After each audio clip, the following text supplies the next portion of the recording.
Ma'am, can I get your name and date of birth? Lynwood Jennet, now 11/28/73. All right, thank you, ma'am. Good morning to you. Morning. You are here on a grand jury case. It is case CR 2019-006302. In this case, there has been an indictment that has been filed against you.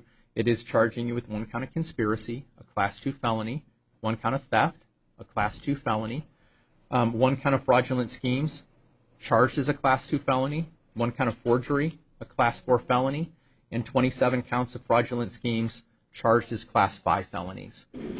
You do get a court-appointed lawyer in this case, and there is a hearing in the downtown Superior Court across the street called a not guilty arraignment.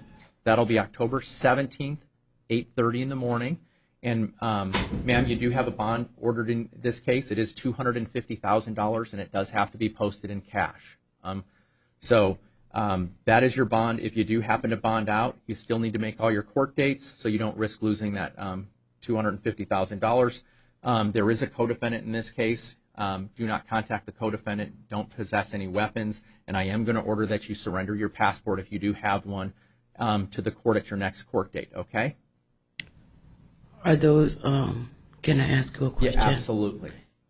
That grand jury warrant, is that same thing from the last time that I was arrested for? I have 2 grand jury warrants. That is correct. You do have another one, and it does look like it is a different charges, different dates. I did take a look at your dates. It does look like on your other grand jury case, the alleged offense dates are a little bit different. Okay. So now, whether or not those charges overlap, you're going to need to talk to your attorney about it. Problem is with grand jury cases is they're sealed.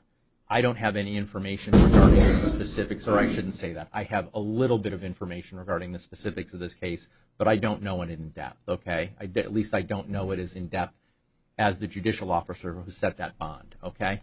So I have appointed an attorney to represent you, I said. If you need contact information to talk to that attorney, if you don't already have contact in the other case. Do you have information about? Okay.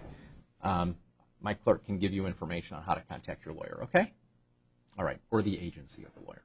And I won't be leaving until I bond that. That is correct. You do remain in custody until the bond is paid, okay? If you cannot pay your bond, like I said, you remain here. The Sheriff's Department make sure you get to all your court dates. If you do post your bond and you are released from custody, you are still required to make all of your court dates so you don't pick up a failure to appear. Right. I don't have the bond, and how long will I be in here? It's at this point in time, after this, it is up to the judge who this case is assigned to, okay? That judge has the ability to modify release conditions if there is appropriate reasons to do that, and your attorney will know how to ask for that if there is justification for doing so, okay? But in the meantime, I'll still be in here? You are probably not going to be at 4th Avenue. You're probably going to be transferred to another facility, but I do not make that decision. That's up to the jail staff, okay, as to where you go. Okay. All right? Step to the right, ma'am, and sign for your paperwork.